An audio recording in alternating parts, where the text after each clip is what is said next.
Welcome students. स्वागत है आपका मेरे YouTube channel Hindi made easy में। सबसे पहले तो मैं आपकी ये धन्यवाद करना चाहती हूँ, आपका थैंक्स बोलना चाहती हूँ कि आपने अभी तक जो भी मेरे वीडियोस निकले हैं उनको बहुत अच्छी प्रकार से पसंद किया है, उसको लाइक किया है, शेयर किया है और सब्सक्राइब भी किया है। आप बहुत अच्छे हो। पता है आपको, मैंने अभी आपकी तारीफ की है, बहुत अच्छे हो। ये अच्छे क्या है? यही तो है विशेषण। और आज हम पढ़ने जा रहे हैं विशेषण के बारे में। तो देखते हैं कि विशेषण क्या होता है। विशेषण की परिभाषा: जो शब्द संज्ञा या सर्वनाम शब्द की विशेषता बताते हैं उन्हें विशेषण कहते हैं।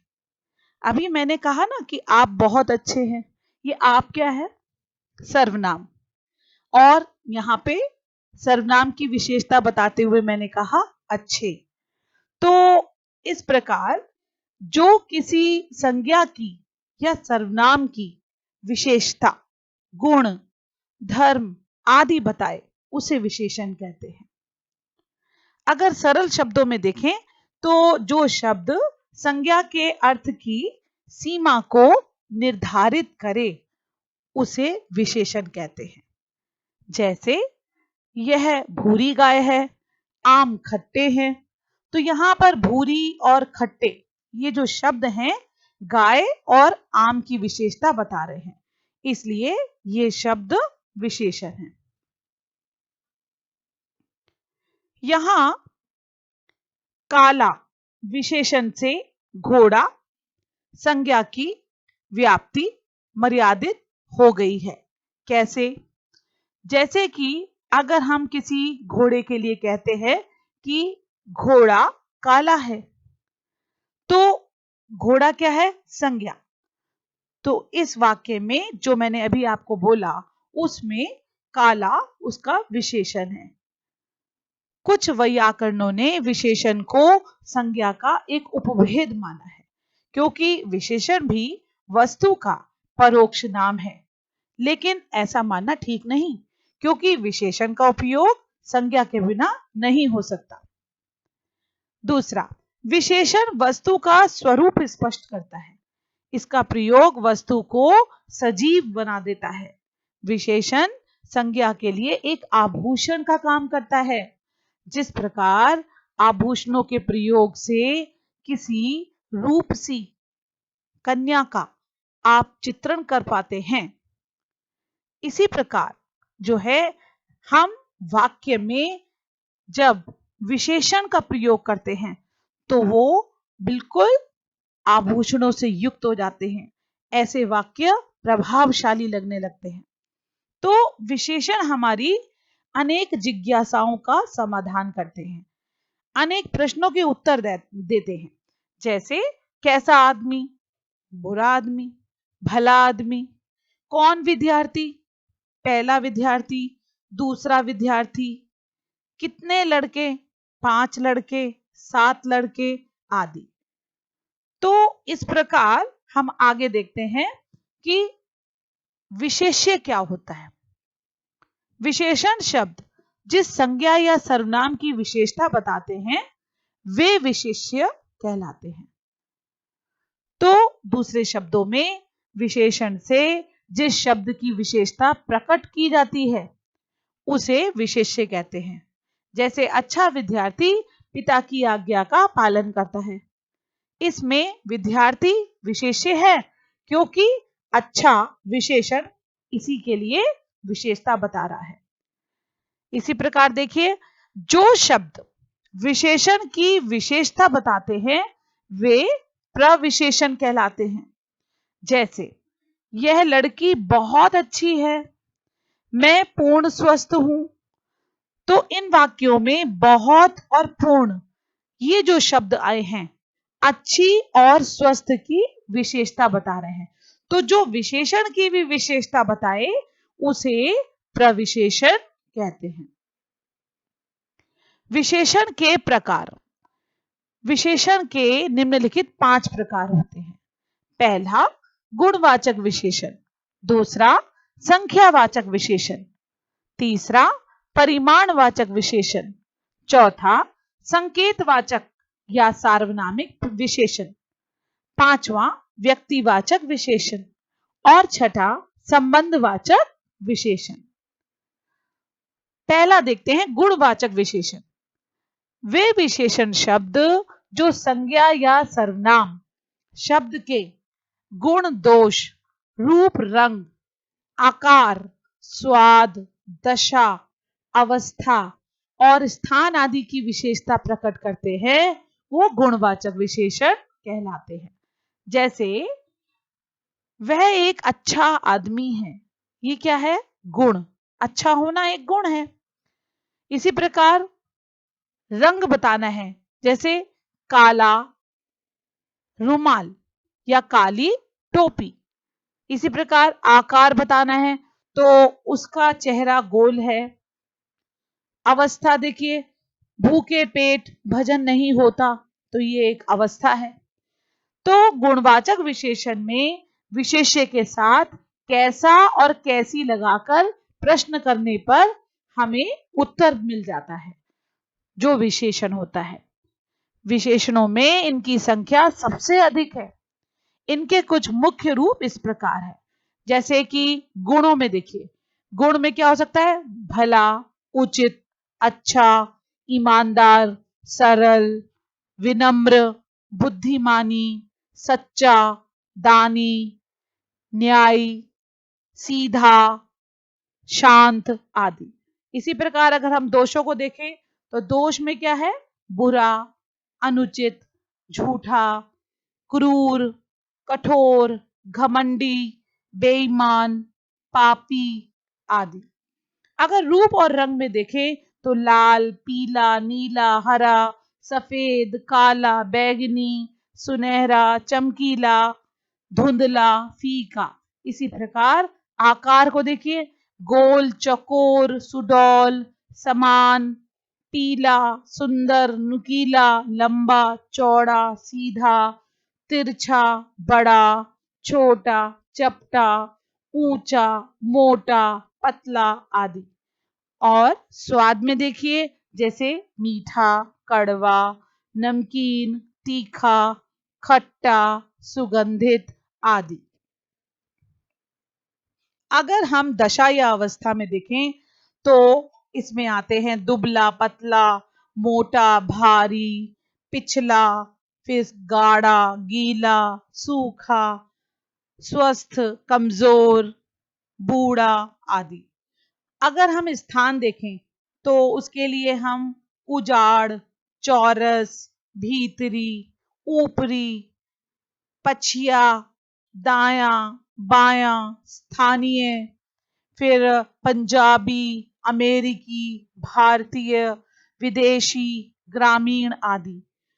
अब काल देखिए, काल में जैसे नया, पुराना, ताजा, हाँ, वर्तमान, भविष्य, प्राचीन, फिर आगामी, सायकालीन, फिर आधुनिक, वार्षिक आदि। स्थिति और दिशा में देखिए, निचला, ऊपरी, उत्तरी, पूर्वी आदि। इसमें जो है स्पर्श भी आते हैं, वो भी जैसे मुलायम, सख्त, ठंड, गर्म, कोमल, खुरदुरा। इसी प्रकार से देखिए स्वभाव, चिड़चिड़ा, मिलनसार आदि। गंध में देखिए सुगंधित, दुर्गंधपूर्ण आदि। इसी तरह व्यवसाय देखिए, व्यापारी, औद्योगिक, शैक्षणिक आदि। इसी प्रकार देखिए पदार्थ, सूती, रेशमी, ऊनी, कागजी, है ना।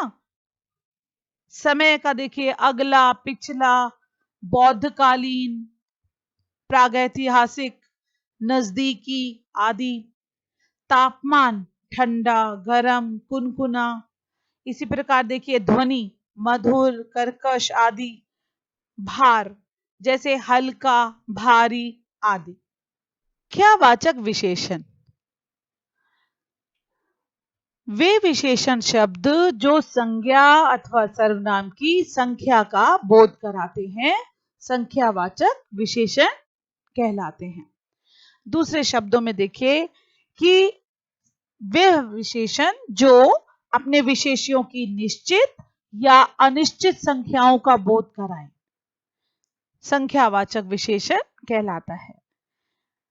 जैसे 5 घोड़े दौड़ते हैं, 7 विद्यार्थी पढ़ते हैं। तो इन दोनों वाक्यों में देखिए कि 5 और 7 ये संख्यावाचक विशेषण हैं, क्योंकि इनसे घोड़े और विद्यार्थी की संख्या संबंधी हमें विशेषता का ज्ञान होता है। संख्यावाचक विशेषण के भेद। संख्यावाचक विशेषण के 2 भेद होते हैं, निश्चित संख्यावाचक विशेषण, अनिश्चित संख्यावाचक विशेषण।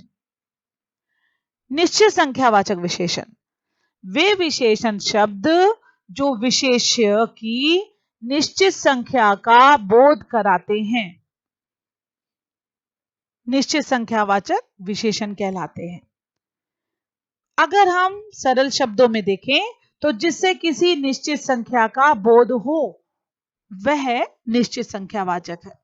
जैसे मेरी कक्षा में 40 छात्र हैं, कमरे में एक पंखा घूम रहा है, डाल पर 2 चिड़ियां बैठी हैं, प्रार्थना सभा में 100 लोग उपस्थित थे। तो इन चारों वाक्यों में जो आप देखेंगे 40, 1, 2 और 100, ये जो भी आया है ये सब निश्चित संख्यावाचक के उदाहरण हैं। प्रयोग के अनुसार निश्चित संख्यावाचक विशेषण के निम्नलिखित प्रकार होते हैं। पहला, गणनावाचक विशेषण। जो विशेषण गिनती या गणना का बोध कराए, जैसे 1, 2, 10, 20 आदि। अब इसके भी 2 प्रभेद होते हैं। पहला हो गया पूर्णांक बोधक विशेषण। इसमें पूर्ण संख्या का बोध होता है, जैसे 4 छात्र, 8 लड़कियां। एक है अपूर्णांक बोध विशेषण। इसमें अपूर्ण संख्या का प्रयोग होता है, जैसे 1.25 रुपए, 2.5 किलोमीटर आदि। क्रमवाचक विशेषण वे विशेषण जो वस्तुओं या व्यक्तियों के क्रम यानी ऑर्डर का बोध करवाएं, जैसे 5वां, 20वां आदि। आवृत्तिवाचक विशेषण जो विशेषण संख्या के गुणन का बोध कराएं, जैसे देखिए दुगने छात्र, 2.5 गुना लाभ आदि। संग्रहवाचक विशेषण यह अपने विशेष्य की सभी इकाइयों का संग्रह बतलाता है, जैसे 4 आदमी, 8 पुस्तकें आदि। अगला देखिए समुदायवाचक विशेषण। यह वस्तुओं की सामुदायिक संख्या को व्यक्त करता है, जैसे 1 जोड़ी चप्पल, 5 दर्जन कॉपियां आदि। वीप्सावाचक विशेषण व्यापकता का बोध कराने वाली संख्या को वीप्सावाचक कहते हैं।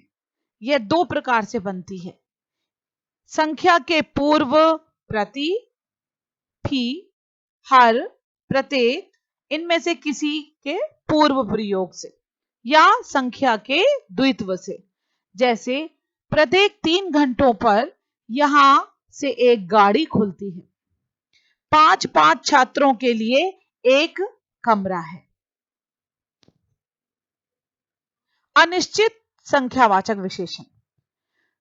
अब देखिए वे विशेषण शब्द जो विशेष्य की निश्चित संख्या का बोध ना कराते हों, वे अनिश्चित संख्यावाचक विशेषण कहलाते हैं। दूसरे शब्दों में देखिए जिस विशेषण से संख्या निश्चित रूप से नहीं जानी जा सके वह अनिश्चित विशेषण है, जैसे कई, कुछ, सब, थोड़ा, सैकड़ों, अरबों इत्यादि। उदाहरण के लिए बम के भय से कुछ लोग बेहोश हो गए, कक्षा में बहुत कम छात्र उपस्थित थे, कुछ फल खाकर ही मेरी भूख मिट गई, कुछ देर बाद हम चले जाएंगे। तो इन सभी वाक्यों में विशेष्य की निश्चित संख्या का बोध नहीं हो रहा। जैसे कितने लोग बेहोश हो गए, कुछ। कितने छात्र उपस्थित थे, कम। कितने फल खाकर भूख मिट गई, कुछ।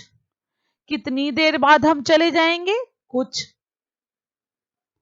परिमाणवाचक विशेषण, जिन विशेषण शब्दों से किसी वस्तु के माप तोल संबंधी विशेषता का बोध होता है, वे परिमाणवाचक विशेषण कहलाते हैं।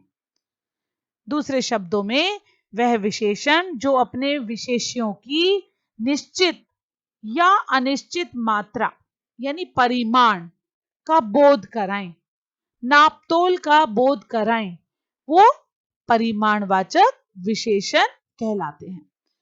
यह किसी वस्तु की नाप या तोल का बोध ही कराता है।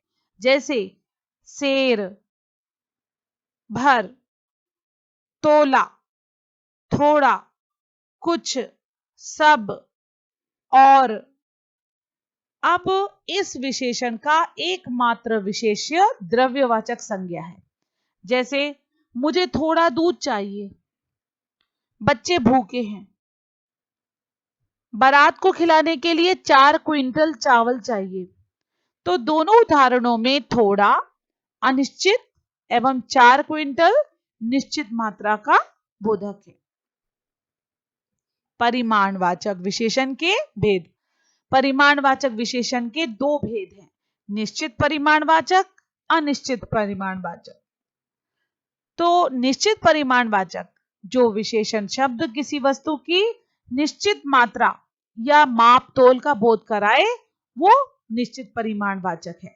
जैसे 2 सेर घी, 10 हाथ जगह, 4 गज मलमल, 4 किलो चावल, इस तरह। अनिश्चित परिमाणवाचक जो विशेषण शब्द किसी वस्तु की निश्चित मात्रा या माप तोल का बोध न कराए, वो अनिश्चित परिमाणवाचक विशेषण है। जैसे सब धन, कुछ दूध, बहुत पानी। अब देखते हैं संकेतवाचक या सार्वनामिक विशेषण। जो शब्द संज्ञा या सर्वनाम की ओर संकेत करते हैं, या जो शब्द सर्वनाम होते हुए भी किसी संज्ञा से पहले आकर उसकी विशेषता को प्रकट करे, उन्हें संकेतवाचक या सार्वनामिक विशेषण कहते हैं।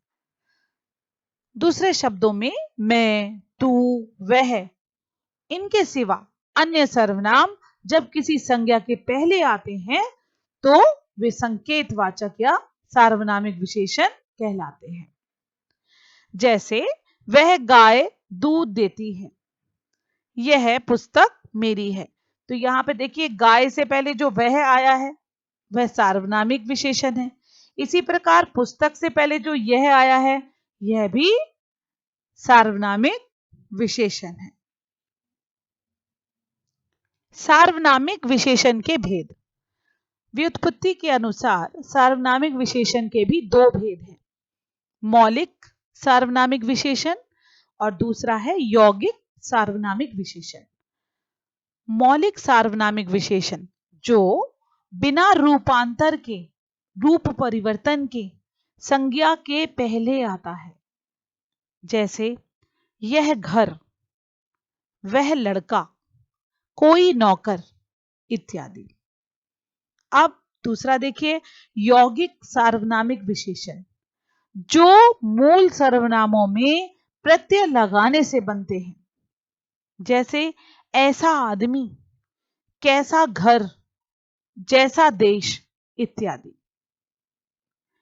व्यक्तिवाचक विशेषण जिन विशेषण शब्दों की रचना व्यक्तिवाचक संज्ञा से होती है उन्हें व्यक्तिवाचक विशेषण कहते हैं। दूसरे शब्दों में ऐसे शब्द जो असल में संज्ञा के भेद व्यक्तिवाचक संज्ञा से बने हैं और विशेषण शब्दों की रचना करते हैं, वे व्यक्तिवाचक विशेषण कहलाते हैं। जैसे इलाहाबाद से बना इलाहाबादी, जयपुर से जयपुरी, बनारस से बनारसी, लखनऊ से लखनवी। तो उदाहरण में जो इलाहाबादी अमरूद मीठे होते हैं, तो ये जो इलाहाबादी है ये व्यक्तिवाचक विशेषण है। संबंधवाचक विशेषण, जो विशेषण किसी वस्तु की विशेषताएं दूसरी वस्तु के संबंध में बताता है उन्हें संबंधवाचक विशेषण कहते हैं। इस तरह के विशेषण संज्ञा, क्रिया विशेषण तथा क्रिया से बनते हैं। जैसे आनंद से आनंदमय, तो आनंद संज्ञा है, उससे बना। बाहरी, जो बाहर है वो क्या है, क्रिया विशेषण। खुला, तो ये खुलना क्रिया से है।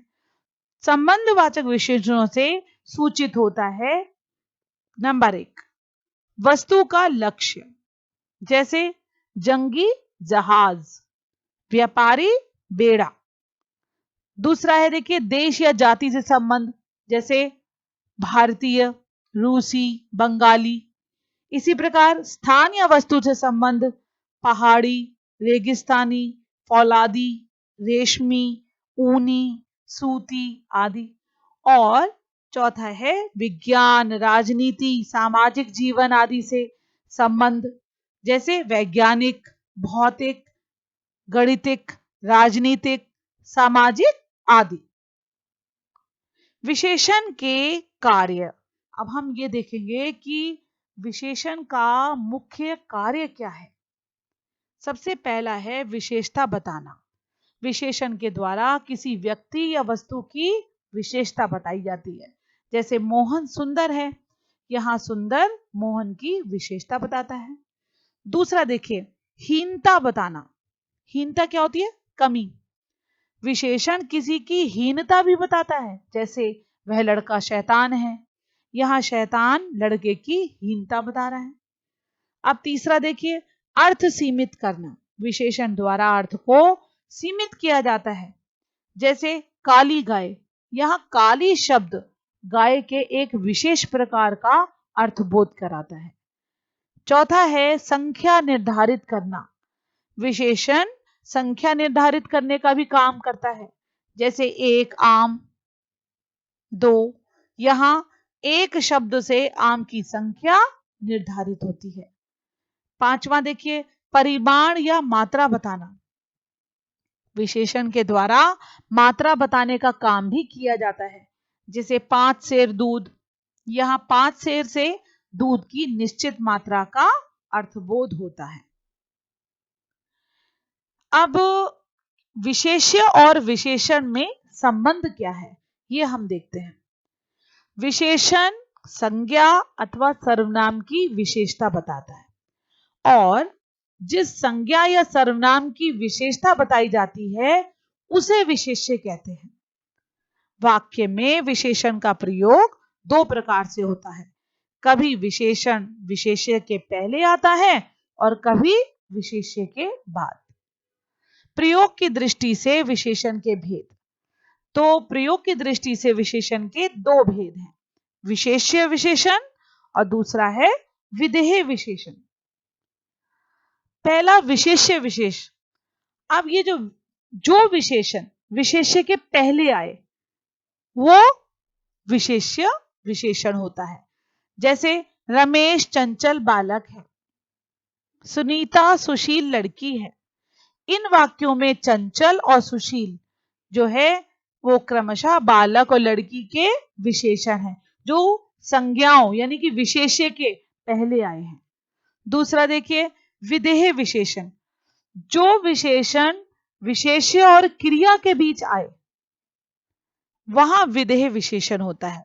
जैसे मेरा कुत्ता काला है, मेरा लड़का आलसी है।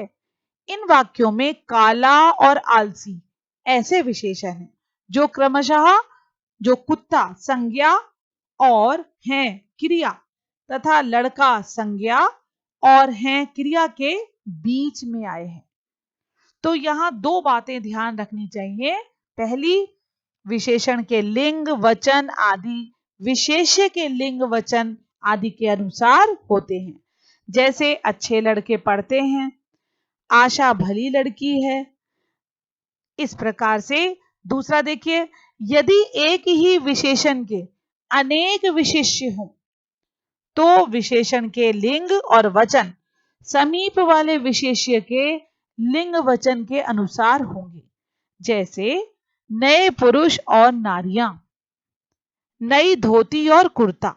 तो इन दोनों वाक्यों में आप देखिए कि नए पुरुष, यहां पर पुरुष के लिंग के हिसाब से नए आया है, और नई धोती में स्त्रीलिंग धोती के हिसाब से यहां पर नई विशेषण लगा है। विशेषण शब्दों की रचना। हिंदी भाषा में विशेषण शब्दों की रचना संज्ञा, सर्वनाम, क्रिया, अव्यय आदि शब्दों के साथ उपसर्ग, प्रत्यय आदि लगाकर की जाती है। तो यहां पर आप देख सकते हैं कि एक सूची दी गई है जिसमें संज्ञा से विशेषण शब्दों की रचना दिखाई गई है। इनमें से कुछ उदाहरण मैं आपके सामने ले रही हूं। जैसे धन, धन जो है उससे क्या बना? धनवान। इसी प्रकार लघु, लघु से बना लाघव। गंगा, गंगा से बना गांगेय। भूमि, भूमि से बना भौमिक। और सभा, सभा से बना सभ्य। इसी प्रकार देखिए सर्वनाम से विशेषण शब्दों की रचना। अब सर्वनाम है जैसे कोई, तो कोई से विशेषण बना कोई सा। या जैसे तुम है तो तुम से बना तुम्हारा। इसी प्रकार जो, जो से बना जैसा। यह और यह से बना ऐसा। इसी प्रकार क्रिया से विशेषण शब्दों की रचना भी होती है। जैसे क्रिया देखिए, अगर हम यहां पर देखें पीना, पीना एक क्रिया है तो विशेषता क्या होगी? विशेषण क्या बनेगा? पियक्कड़। इसी प्रकार बेचना, बेचना से क्या बना? बिकाऊ। खेलना क्रिया है, उससे बना खिलाड़ी। इसी प्रकार लूटना, लूटना से बना लुटेरा। और मिलन, मिलन से क्या बना? मिलनसार। इसी प्रकार देखिए अव्यय से भी विशेषण शब्दों की रचना होती है। जैसे एक अव्यय देखते हैं यहां पर ऊपर, ऊपर अव्यय का बना विशेषण ऊपरी। इसी प्रकार भीतर से बना भीतरी। पीछे से बना पिछला। आगे से बना अगला। विशेषण की अवस्थाएं या तुलना। जिन विशेषणों के द्वारा दो या अधिक विशेष्यों के गुण अवगुण की तुलना की जाती है उन्हें तुलना बोधक विशेषण कहते हैं। तुलनात्मक दृष्टि से एक ही प्रकार की विशेषता बता। दूसरी है उत्तरावस्था और तीसरी है उत्तम अवस्था। यानी आप यहां देखिए कि एक पॉजिटिव डिग्री, फिर कंपैरेटिव, फिर सुपरलेटिव, तीन प्रकार की यहां पर अवस्थाएं आप देखेंगे। मूलावस्था किसी व्यक्ति अथवा वस्तु के गुण दोष बताने के लिए जब विशेषणों का प्रयोग किया जाता है तब वह विशेषण की मूल अवस्था कहलाती है। दूसरे शब्दों में जिस विशेषण से केवल एक व्यक्ति या वस्तु की विशेषता ज्ञात हो, किसी दूसरे से तुलना आदि ना की गई हो, तो उसे विशेषण की मूल अवस्था कहते हैं। इसमें विशेषण अन्य किसी विशेषण से तुलित ना होकर सीधे व्यक्त होता है, उसकी कोई तुलना नहीं की जाती है, सीधा उसकी व्यक्त होता है। जैसे कमल सुंदर फूल होता है। तो यहां पर जो कमल की विशेषता बताई है सुंदर, तो ये यहां पर उसकी कोई तुलना की नहीं की गई है, सीधा उसकी विशेषता बताई है। उत्तर अवस्था जब दो व्यक्तियों या वस्तुओं के बीच में अधिकता या न्यूनता की तुलना होती है तो उसे विशेषण की उत्तर अवस्था कहते हैं। दूसरे शब्दों में जिस विशेषण से किसी वस्तु की विशेषता को दूसरी वस्तु की विशेषता से अधिक बताया जाए वह विशेषण की उत्तरावस्था है। इसमें दो व्यक्ति, वस्तु अथवा प्राणियों के गुण दोष बताते हुए उनकी आपस में तुलना की जाती है। जैसे यह पुस्तक उस पुस्तक से मोटी है, सीता गीता से अधिक सुंदर लड़की है, तो यहां तुलना हो रही है। उत्तम अवस्था, यह विशेषण की सर्वोत्तम अवस्था है जब दो से अधिक व्यक्तियों का या वस्तुओं के बीच तुलना की जाती है तो उनमें से एक को श्रेष्ठता या निम्नता दी जाती है, तब विशेषण की उत्तम अवस्था कहलाती है। दूसरे शब्दों में, जिस विशेषण से किसी वस्तु की विशेषता की अन्य सभी संबद्ध वस्तुओं की विशेषताओं से अधिक बताया जाए, वह विशेषण की उत्तम अवस्था है। इसमें विशेषण द्वारा किसी वस्तु या प्राणी को सबसे अधिक गुणशाली या दोषी बताया जाता है।